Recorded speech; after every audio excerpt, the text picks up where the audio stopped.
예전에 나왔던 광고 카피 중에 순간의 선택이 평생을 좌우합니다 라는 말이 있었습니다. 어떤 것을 선택하느냐에 따라서 우리의 인생이 바뀔 수가 있다고 하는 말이죠. 인생은 선택입니다. 우리는 선택의 기로에 서 있을 때 수많은 갈등을 많이 하게 되죠. 어떠한 직장을 가질 것인가, 또 청년들은 누구와 결혼을 할 것인가, 전세 기간이 다 끝나가는데 이사는 어디로 가야 되지? 우리 자녀들을 언제까지 교육시켜야 되지? 또 오늘은 무엇을 할 것인가?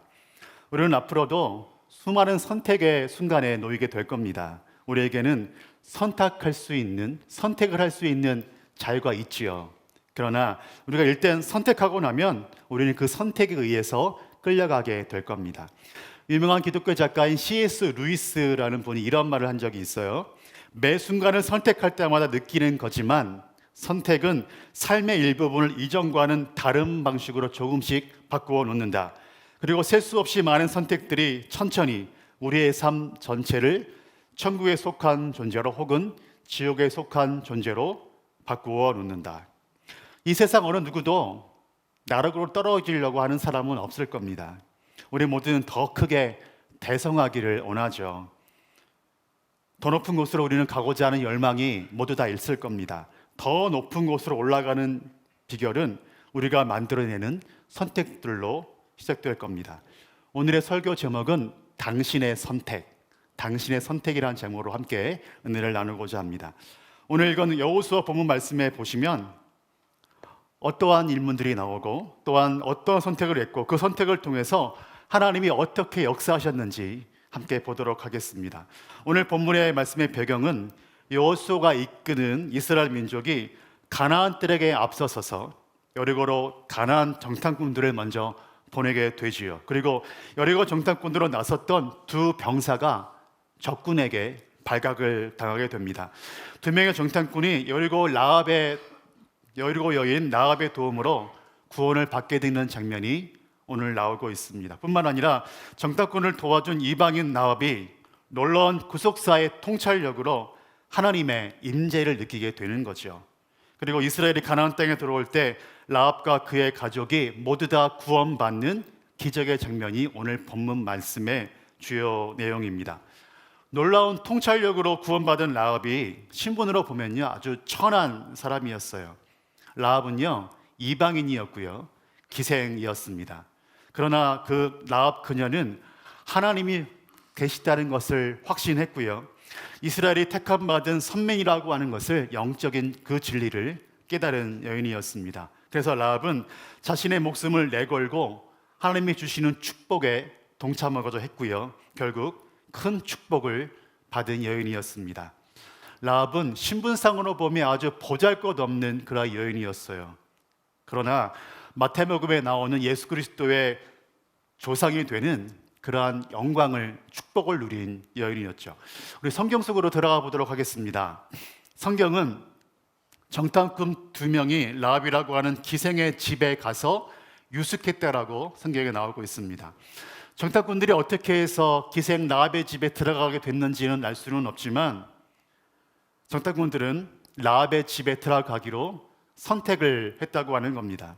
중요한 것은 하나님께서 라합의 집을 구원하시고자 하는 하나님의 섭리가 있었다고 하는 겁니다. 하나님께서는 라합을 구원하시기로 작정하고 정탐꾼들을 라합의 집에 보내주셨습니다.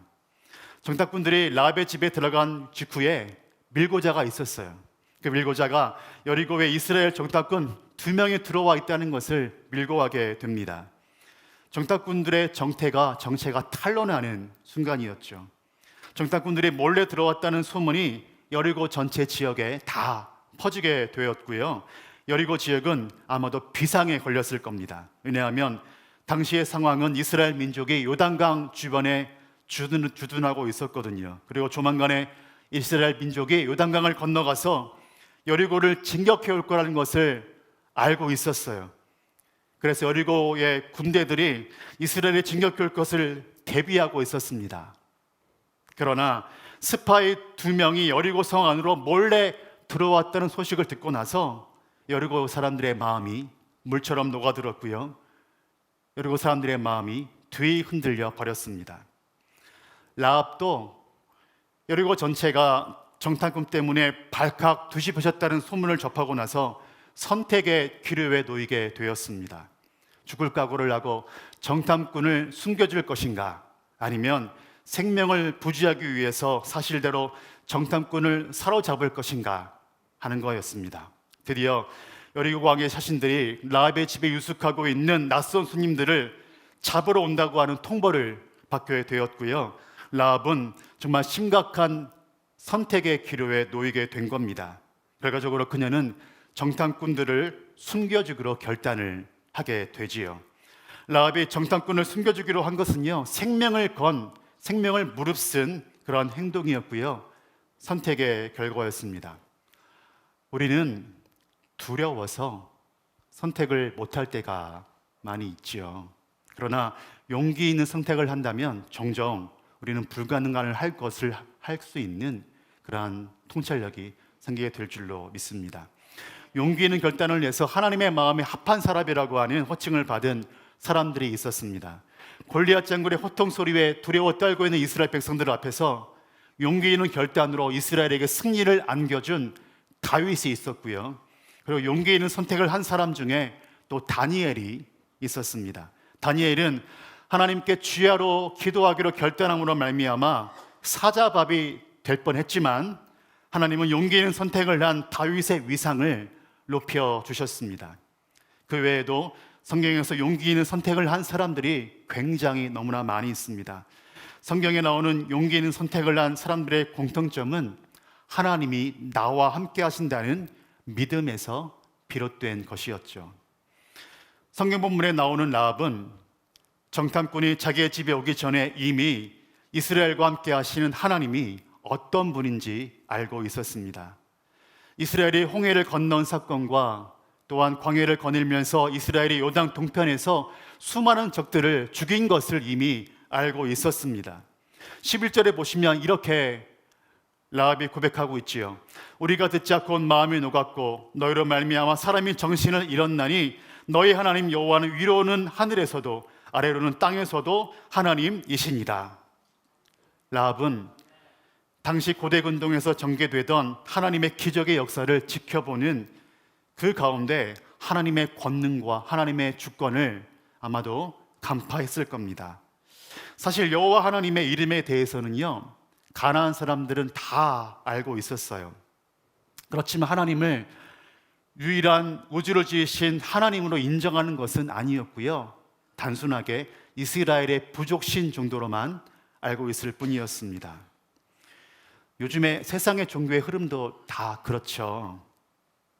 절대적인 신관이 없습니다. 세상 사람들이 석가모니를 믿던, 마호메트를 믿던, 구원만 바르면 되는 거 아니냐, 천국만 가면 되는 거 아니냐, 절대적인 기준이 없습니다. 그런데 기독교는 그렇지가 않습니다.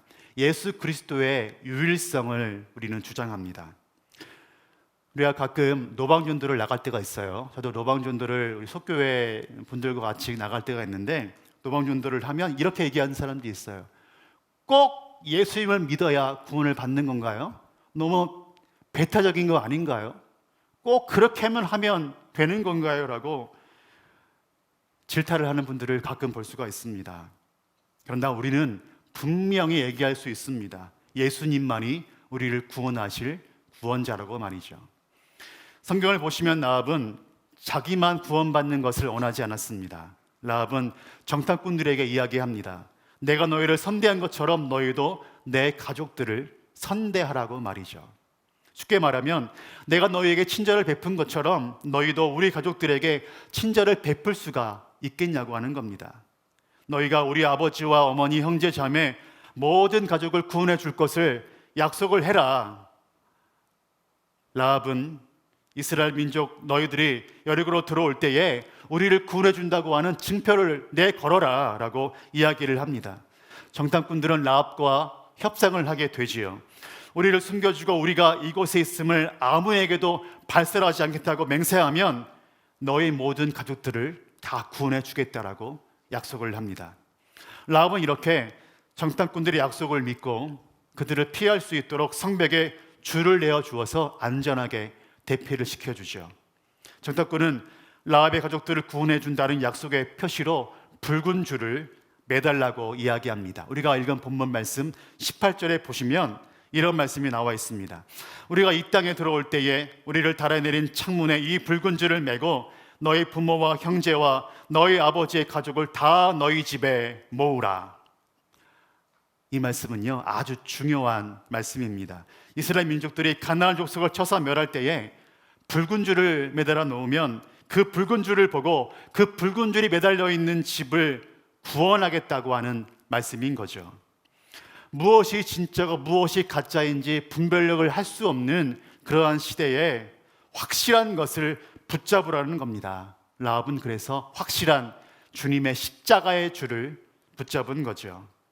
만약에 십자가의 붉은 줄이 진짜가 아니라 가짜였다면 정탐꾼들을 숨겨준 죄로 라합은 같은 민족인 가나안 백성들에게 죽임을 당했을 겁니다. 그런데 라합은 죽을 운명 앞에서 주님의 붉은 줄이 진짜인 것을 확신하며 붉은 줄을 선택했습니다. 유명한 조각가이자 등반가인 에드워드 휜퍼라고 하는 사람이 있었습니다. 이 산을 좋아하는 이 에드워드 휜퍼는 1865년도에 알프스의 난공불락의 산이었던 마터호른 산을 정상에 올라가기를 원했습니다. 그래서 수차례 거듭 등반을 해보았어요. 그런데 이 마터호른 산의 산등성이까지는 올라갔는데 정상까지 올라가는 것은 쉬운 일이 아니었습니다. 그러던 중에 그런 관록 있는 등산로로 구성된 그런 등산팀 6명과 함께 마터호른 산을 올라갈 수 있는 그런 기회가 생겼어요.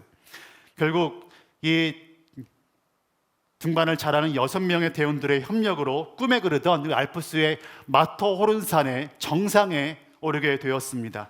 야호, 너무 좋다, 기분 좋다라고 신나서 들떠 있었습니다. 그리고 한성 정상에서 기쁨을 누리면서 하산하기로 했습니다. 시간이 다 되어서 장비를 챙겨서 어깨에 메고 내려오게 되었어요. 얼마쯤 내려왔을까요?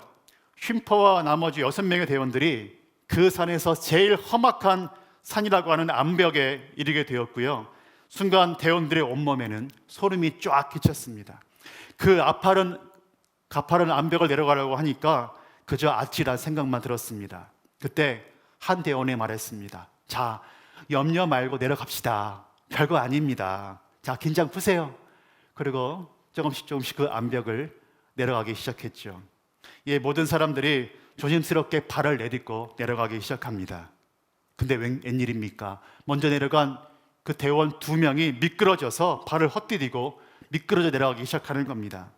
위에서 이 상황을 지켜본 휜퍼와 대원들은 얼른 등산용 줄을 꺼내서 밑으로 내려주었죠. 다행히 그 대원 2명이 그 줄을 붙잡았습니다. 위에서 막 끌어올리기 시작해요. 그런데 어쩌면 좋습니까? 툭 하는 소리와 함께 이 줄이 끊어지더니 두 대원은 비명을 지르면서 밑으로 계속 떨어지기 시작했습니다.